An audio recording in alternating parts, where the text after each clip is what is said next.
I'd like to ask your attention for somebody coming from the UK who is an expert in communication and social media regarding facility management. So here is Katie King.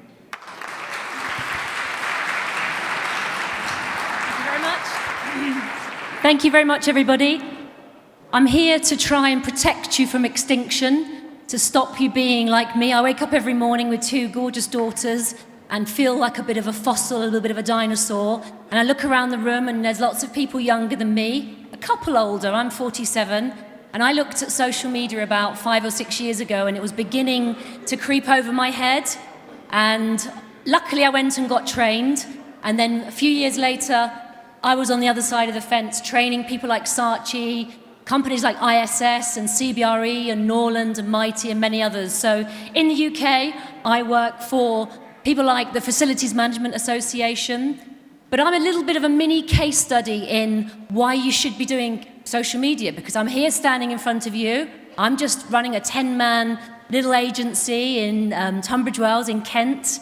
But because of my tweeting and blogging and posting about facilities and social media and LinkedIn, I came to the attention of the BBC, TV and radio in the UK.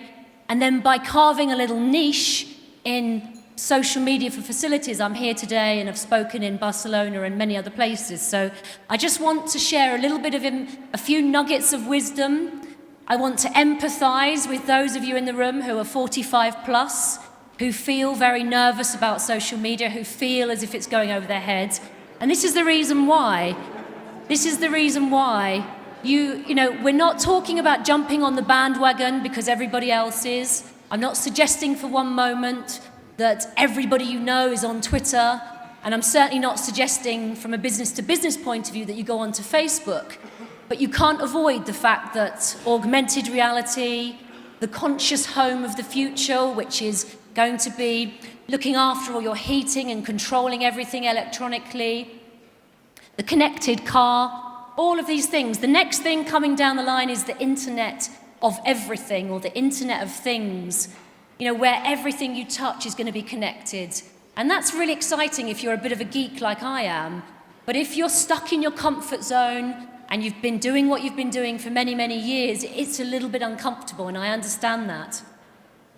But you, as a sector, the FM sector, should be really at the heart of a lot of this change, because, you know, there's an article in this month's Science magazine which is talking about construction and how we're breaking down natural habitats and we're going to make more and more species extinct.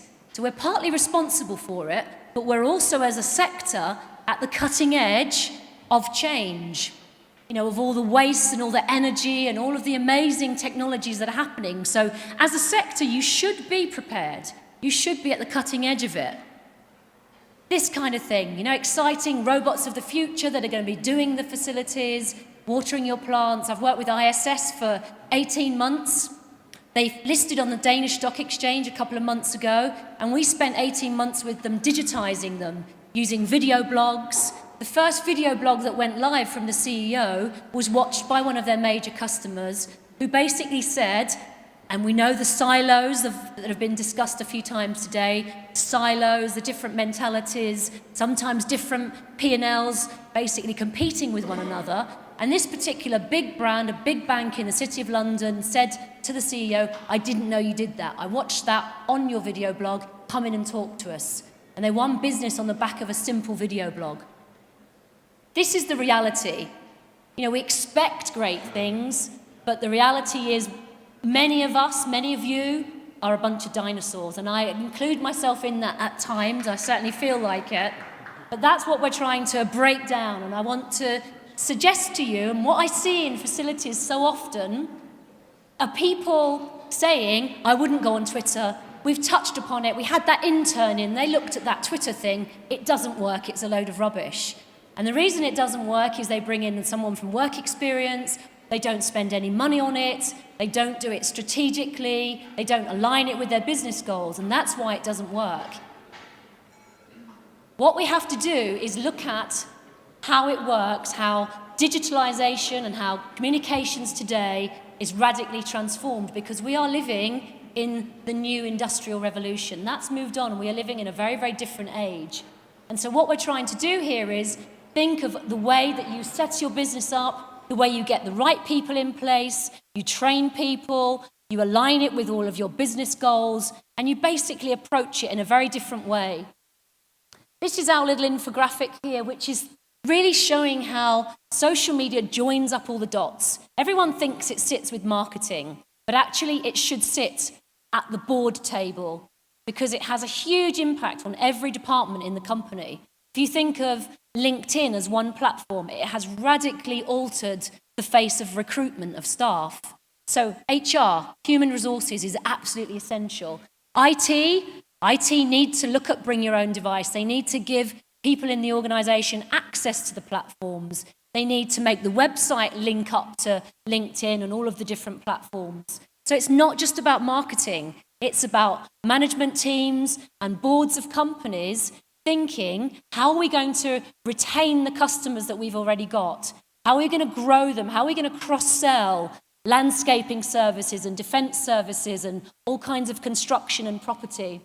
That's really what we're trying to do. So my start point of social media is this. It's not, let's tweet and say how wonderful the FMC conference is, which I've been doing, by the way, with the right kind of hashtagging. But on the right-hand side, where are our customers, our partners, our potential partners, the think tanks, the consultants? Are they using social media? If they're not, are they influenced by the media and the other analysts who are involved in those? So it may be not directly that all of your customers today are using these platforms, but I bet your bottom dollar, a couple of months down the line, they will be. And many of you, I know, because we've all been connecting through the lovely networking wall today, many of you are on LinkedIn, but so many people just scratch the surface of LinkedIn. They don't use it for bids, they don't do their homework on companies they're pitching to. You know, you might have 1,000 connections, but you could go into an EFMC or a Building Futures group or a Facilities Management Association group that has 15 or 20,000 members and get your message out to a huge number of people. So it's that viral nature of communications that we're talking about. And we're really talking about a process of planning and listening. I'm sure you've all heard of the topic big data. We're not just interested in all these new platforms which give you new places to post to in a one-way kind of static fashion. We're interested in two-way communications, engagement, that really is about getting data on companies.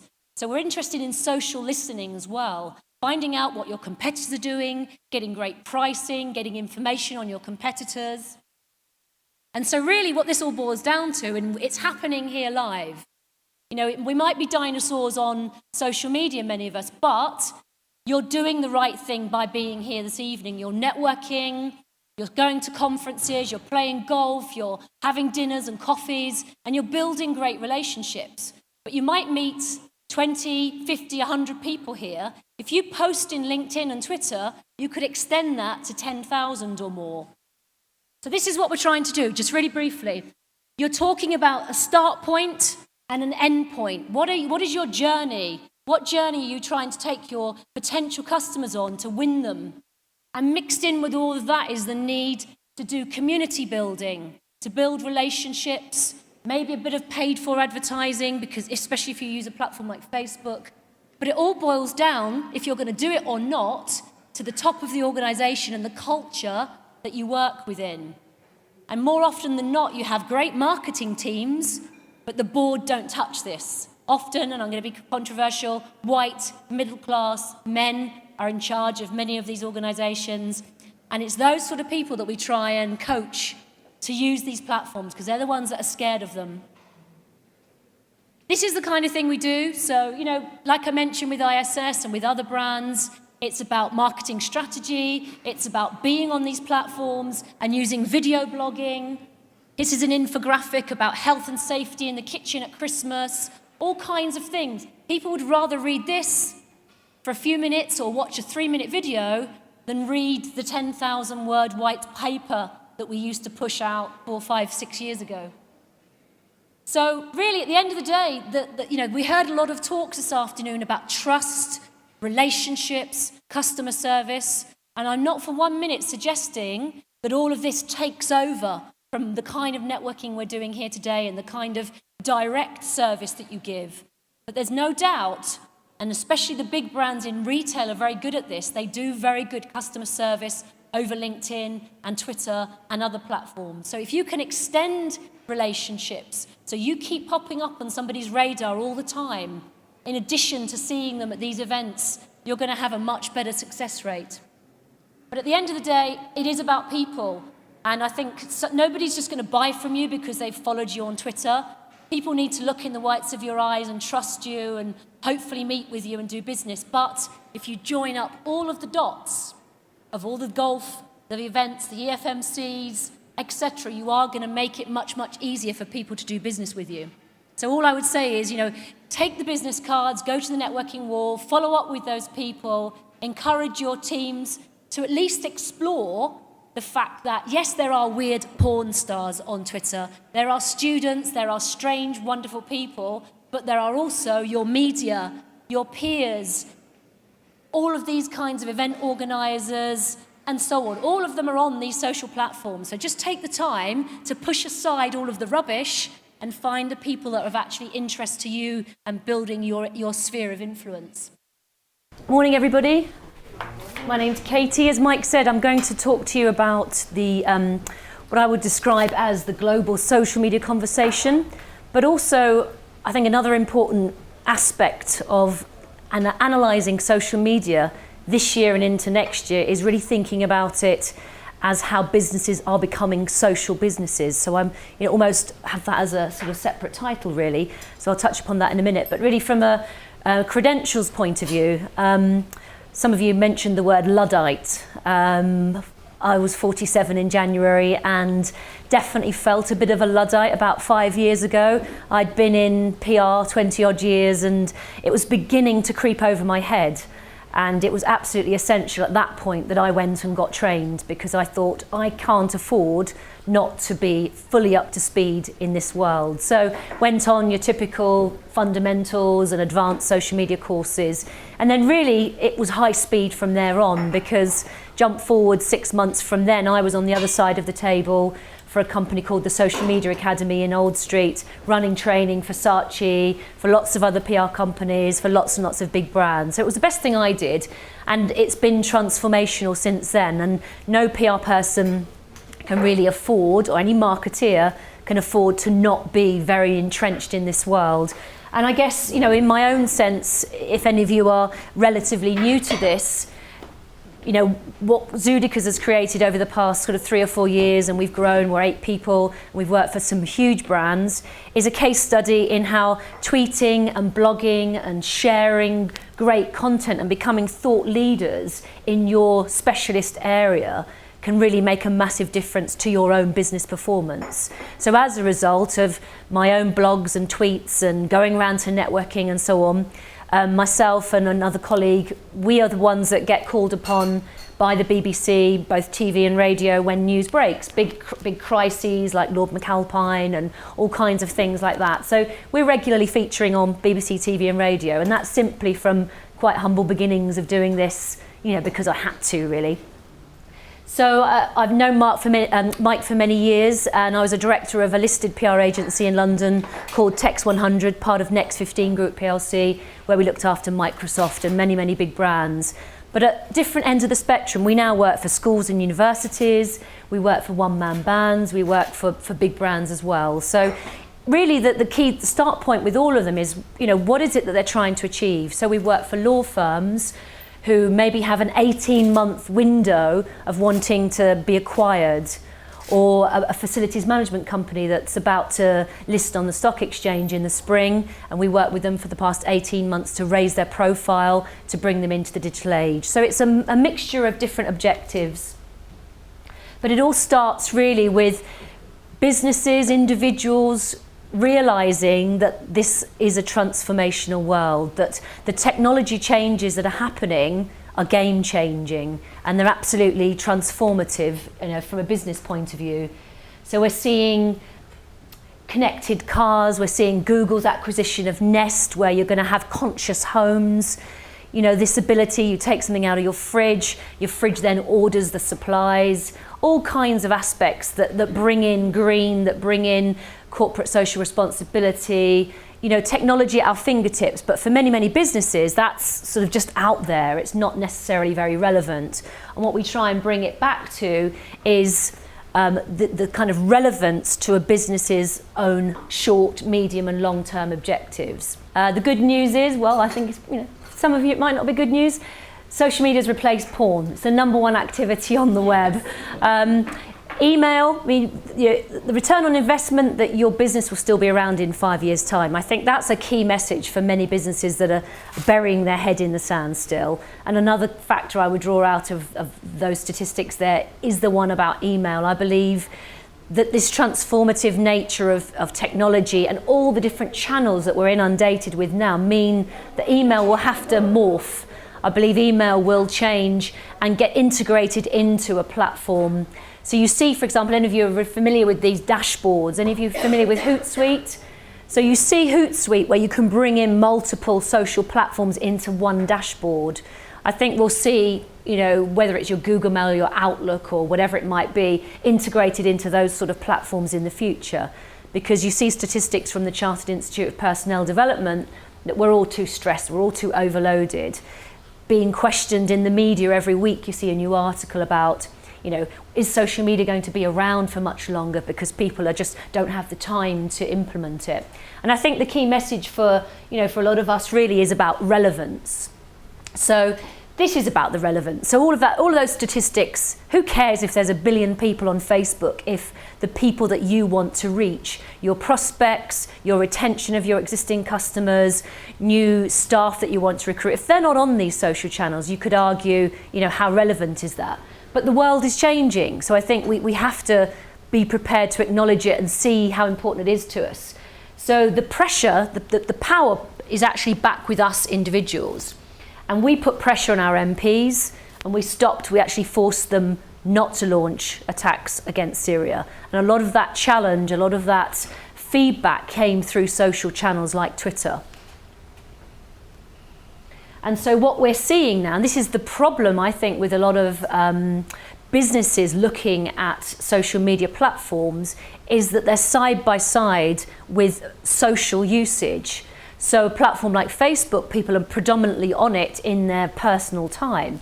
A platform like Twitter, businesses are engaging over Twitter, but side by side is John being on, you know, on the eye and talking about having a coffee and talking about, you know, Tottenham Hotspur and all kinds of weird and wonderful porn stars and strange people. We're all mixed into this melting pot over very open platforms where there's no monitoring of what actually happens. And it's challenging for a lot of businesses to see that actually they are credible platforms. So I think that is part of the challenge, is that for many of us, our worlds of business and leisure have merged, and it sometimes can be quite uncomfortable. And so the challenge, because we now all have so much information at our fingertips, we Google things, up come videos, we can make decisions about companies, about products, about services instantly. And so from a business point of view, we've lost control. You know, whether you're a small business, whether you're a major organization, your workplace is changing. The many different platforms for people to get information on you are so fragmented.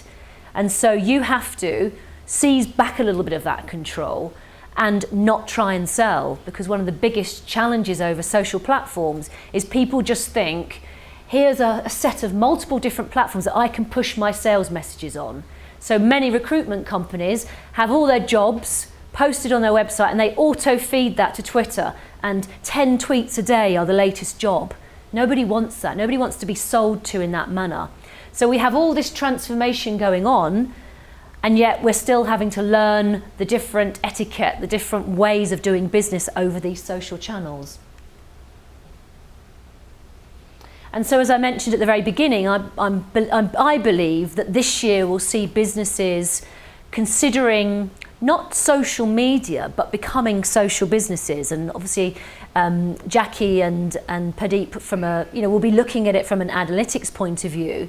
And I'm coming at it from a similar point of view, but more from the PR content perspective and how that can help you. So all of that hype is irrelevant if it can't help you achieve certain business goals. So a start point for many of the kind of campaigns that we run for clients is, what is it you're trying to achieve? 3, 4, 5 years down the line, are you looking to list? Are you looking to acquire? Are you looking to have a trade sale? Short term, is it about profile in order to get you to that? Is it about lead generation? So we start with the audience and we segment that down into, say, 3 or 5 key audience segments. And then we look at what the business objective is there. Then we consider the marketing objective. So if it's a new client that you're selling to, then it might be about the awareness of your brand. If it's an existing client, it might be about educating them about the wider portfolio that you have. So cross-selling one service to somebody who's bought a different service from you. And then where we come in is at these last 3 columns, which are about, think big data for a moment. What's happening out there in the marketplace? Don't just think about what you're trying to sell, but you have a solution to problems that people out there have. What are they saying about those problems? How do they define those problems? What are the key words? And therefore, how do they need to perceive the solution that you have in relation to those keywords? And based on that, what are the messages, facts, figures, research, client testimonials, all kinds of data and content that will help them perceive you in that way? So that's the messages that you can convey. And then the key one is, where do you convey them? Where are these people? Where do they live? So geographically, we're working with estate agents at the moment, and they're still really keen to do leaflet drops. But what events do they go to? What do they listen to? What social media platforms are they on? So this then builds up a really complex picture that links in. This is not all new. This is also about your standard seminars. People still go to conferences. People still go and do business on the golf course. But how can you take advantage of the social media overlay? So say, for example, today we're at a conference here where we're at a workshop, we can reach a relatively small number of people. But by tweeting about it, by taking video of it, by then putting that video on YouTube and tweeting and posting it up and getting feedback from some of you, we can reach 15 of you here, but potentially thousands of people over social media channels. So we're looking at ways to take advantage of traditional marketing and overlaying that with all the social channels in order to reach a bigger audience. Then we connect with you all. We connect on LinkedIn. We build you into our CRM database. We keep in touch with you over a period of a few years. And it's that kind of approach to big data and marketing that's important. Because just because you're on Twitter and you have hundreds or thousands of followers, the phones don't ring and you don't sell more. But you connect up. You make the connections, you do the analysis, I work with so many different competitors. It's not a problem that there are other marketing people and lead generation people and PR people, because we all feed off one another. We're living in a changing world, it's game changing. We've got things like Google's acquisition of Nest, we've got the conscious home, we've got cars whereby everything's going to be connected up together, augmented reality. And so we've got this constant change, which is very exciting, it's very frightening, and what it really means for brands is they've lost quite a lot of control. And so I empathise with the brands, I empathise with people in the room, especially people my age, I'm 47, anyone 45 and above. This is a changing world and it's hard to get to grips with it. So even myself 5 years ago, I had to go away and get trained, go on social media courses. I was very comfortable in my comfort zone, having done marketing for 25 years. But 6 months later, 6 months after that training, I was on the other side of the table training other PR agencies and brands like Saatchi and many others. So I get it and I empathise if some of you are in the room feeling as if it's creeping over your head. So there are lots of facts. I'm not going to bore you with loads of facts and figures. We all hear them every day. We're inundated with, and saturated. There's research that shows now that, many chief information officers in big brands, management teams of small startup companies, we don't know where to turn. We've just got too many platforms. But there's some interesting figures on the slides here about, total users interacting with social networks regularly, a third of consumer spending being influenced by consumer shopping. So we know we can't bury our head in the sands, we know it's not going to go away, but it's about making it very relevant. So my take really is thinking about the fact that these social technologies have got to help you with your business, they've got to help you achieve business goals. So again, just looking at it, look at the time it's taken, the television to acquire 50 million users compared to the 9 months that a social media technology platform like Twitter. So you're just talking about a huge scale, and we realise therefore that these are going to become really important aspects of business in the future. I work with a lot of schools, a lot of academies, universities, and the students are not learning about email. They're bringing their own device into our workplaces when they graduate. They are coming full of ideas and innovation, and often they bang their head against a brick wall when they come into an organisation that isn't very tech savvy, that isn't open, that isn't considering how they can use the insights that come from these technology platforms for informed decisions about HR or informed decisions about product development or sales. So I'm really saying there are many organisations out there that aren't operating as social businesses. Everyone is operating in silos on the whole. And that's really what I'm trying to help educate. So McKinsey, Forbes, there are lots of research papers out there, Cisco, The Connected World. They're saying that if you implement this at an enterprise level in an organisation, you could get nearly 25% productivity gains. That's important, but it's equally important to think about how you can use this data day to day in your organisation. So, there's huge figures being posted around here, and I think what we're trying to look at is how we can break down the silos in an organisation. I've just come from 18 months working with some very big brands, and it's incredible how they operate independently. Sometimes they compete with one another, even within the organisation. They don't all talk to one another. Different departments are using different aspects of social technologies, and some not at all, and they're often not sharing knowledge of a customer and trying to cross-sell one service to the same customer that's using a service in another part of the organisation.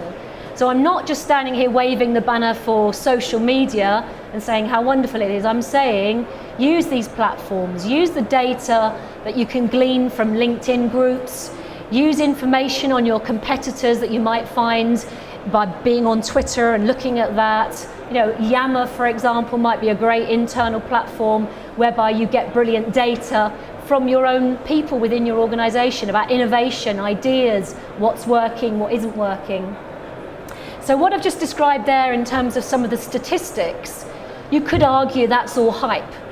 They're statistics, 1 billion people on Facebook. Who cares if your target market is not on Facebook or not influenced by the people that are on Facebook? So our start point with any organisation is this, which is basically, how are we going to make social technologies relevant to what we're trying to achieve as an organisation? And so the start point for any marketing today is business goals. So we might look, for example, at that first column and say, well, where has our revenue traditionally come from? And you might therefore have a group of existing customers who already know you. So if they already know your brand, your marketing objective or your business objective might be retention. We want to retain that brand. Or it might be we want to increase, we want to cross-sell to them. We want to get an additional 3% margin or an additional 10% in sales from that same customer grouping. So the marketing objective is not going to be awareness raising, it might be educating them, educating the same client about the additional services that you have in your organisation that they're not currently buying from you. So again, moving across, you might be then considering how do they need to perceive that my brand or that particular division of my organisation, and what messages can you therefore embed into your email marketing, your website, the posters, the Yammer, the Twitter feed and so on. And then the final column really feeds right back into the beginning and is about how do I influence these people? What do they read? What conferences? Are they coming to a conference like this? When they're at a conference like this, Are they taking advantage of the hashtag associated with the event? Are they going into the LinkedIn group? Can I get them in all of those, what I call social media overlays, that go on top of events like this? You still have coffees, you still play golf with people, you still run seminars, but all of those things can have hashtags, they can have LinkedIn groups. So you're thinking therefore about how you put a social media overlay on all of the traditional ways that you've done business. If you move down to a new sector, might be you're trying to break into the legal sector, or you're trying to break into financial services, then the objective might be similar. It might be, I want to win 3 new clients in that sector, and your marketing objective might be about awareness raising, it might be about branding, because they don't yet know about you. But then you follow a simple thread through. So our job as an agency is to help with the strategy, is to implement day to day. We might be the angel behind someone's Twitter feed. We might be helping companies get a speaking platform at an event like this. It might be about press releases, it might be about all kinds of events, and you might have people internally doing that as well. So what I'm really saying is, don't just jump on the bandwagon and tweet and post in Facebook because all your competitors are doing it. What's relevant? Where are your prospects? Maybe they're not on Twitter, but maybe the media that they read are on Twitter, and you can use Twitter, for example, as a great way of getting to the media. So don't just be blinded by the direct impact. It might be indirectly. It's a great way to, what I call, amplify your PR campaign. This is our, sort of like an infographic or diagram, you could say. And this is what I really mean by a social business. At the heart of all of the activity are your business objectives. And then what social technologies can do is join up the dots. So I work with board directors and management teams of small companies, and the first response sometimes is, let's get that work experience or that marketing intern or graduate in. They're young, they know how to do this Facebook stuff, or they've got a department and they've got a fairly junior person doing it to save on costs. That person doesn't always understand business. That person doesn't necessarily understand how human resources are using LinkedIn, for example, to save huge amounts of money on, recruitment. How the IT team need to be behind the people in the organisation who are needing access to Facebook and LinkedIn, whereas other parts of the organisation are being kept away from it so they don't waste time and money and productivity. And so what we're saying is this has to be a board level agenda item. It's no good social just sitting with marketing. It needs to sit with sales, it needs to sit with HR, it needs to be understood by the IT team, which is why it's got to be on the board's agenda, so that the MD or the CEO can get all of his direct reports or her direct reports together and say, guys, go away and work out how all this does fit together. And there are too few companies who aren't considering the overall impact and aren't breaking down the barriers. Marketing is absolutely fundamental to the success of your business.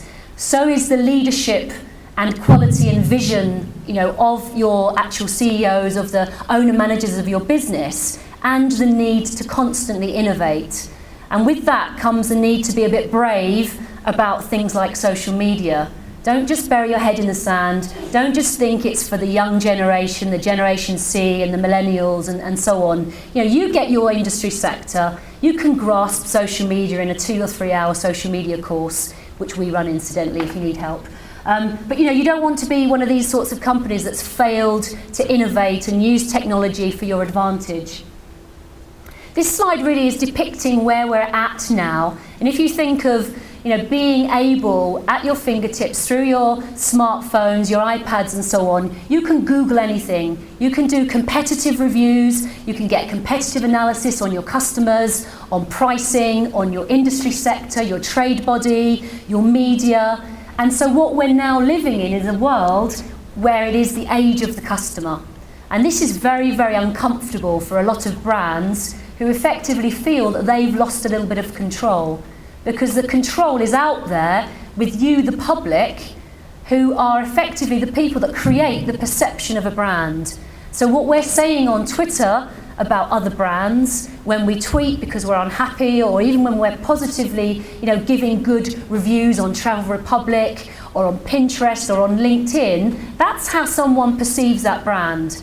So just because you, the owner manager, don't get social media and think, well, I don't need to be on it, it doesn't really matter. It does matter, because people are out there on these platforms potentially talking about you positively and negatively, and you need to take back a bit of that control. But that's the world we're living in now. We've moved away from an age of distribution and an age of simple information to one where the customer is really, really powerful, and we've got to give them great customer experience. And with that comes a massive responsibility. And one thing I would just add there is the need today to be really authentic as a brand. The days of, I'm thinking of some references to political PR, the days of the Tony Blair, spin doctors, pulling the wool over people's eyes, everything being about advertising and PR where you could control the media agenda, those days are long gone. If you haven't got great products and services, it's going to be very, very difficult for you to do a good job.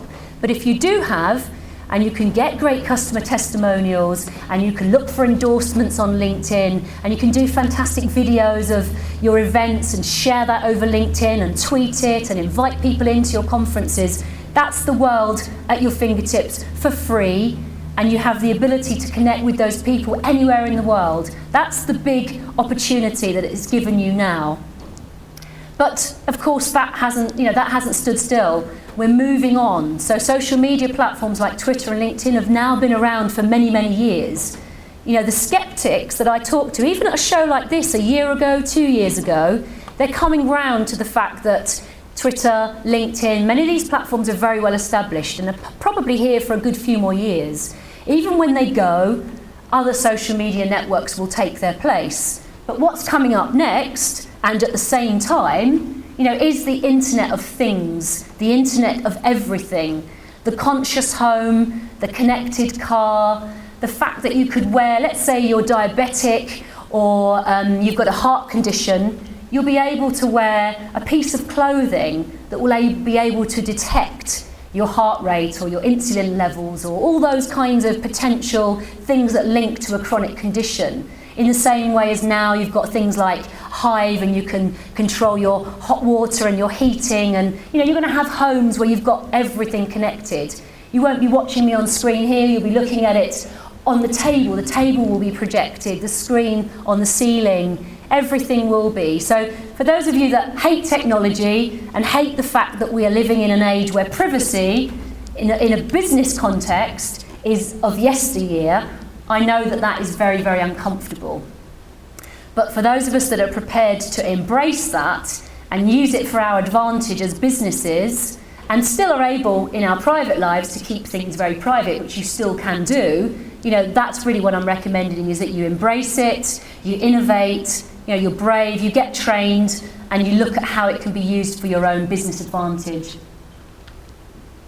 So everything I'm describing, Facebook with its 1 billion members, have a look at a video. I'd recommend you have a look at a video by Eric Qualman, which is Qualman, and it's called Socialnomics.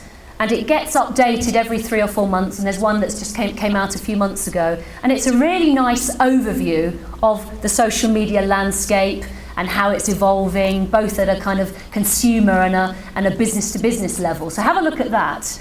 But the hype that you'll see in that, and the statistics and all of that, is really, quite separate to what I'm talking about here. So you don't go on Twitter just because your competitors are on it. You don't go on it just because one customer has said, well, I noticed that, you're not even on Twitter yet. What's wrong with you? Why are you so behind? You go on it because you've done a bit of research and you realise it could be a really influential medium, for your business. And so what I've got up on screen here is really how social media platforms and all of the big data and the analytics and the information that you can glean over these social media platforms can be used to, first of all, do the planning. So how can it help you with your business plan? So one thing we recently did, we've helped for 15 months a facilities management company to digitize itself, to take advantage of video blogs, of Twitter, of all kinds of social media platforms, and they just listed on the Danish Stock Exchange and on NASDAQ. With a law firm, for example, we've helped them to raise their profile, and they've had a merger with a company, and the reason they got acquired, or they've merged, is because they were seen to be a very digitally savvy organisation who would help the merged company attract the best local lawyers, attract people that wouldn't typically work for a regional law firm because they would have seen London as the kind of pot of gold. So it can be used in a very strategic way for an exit, for some kind of trade sale, for helping raise some leads. But as I say, the start point is, how can it help you with your business objectives? So you start by planning. You know, what is it that you are trying to achieve as a business? You listen. The first step is going out there and not just getting an amazing looking LinkedIn company page or group or a Twitter profile or a Pinterest page or, you know, a whole set of graphics for one of the kind of like Flickrs or one of those, but to actually think, who's out there?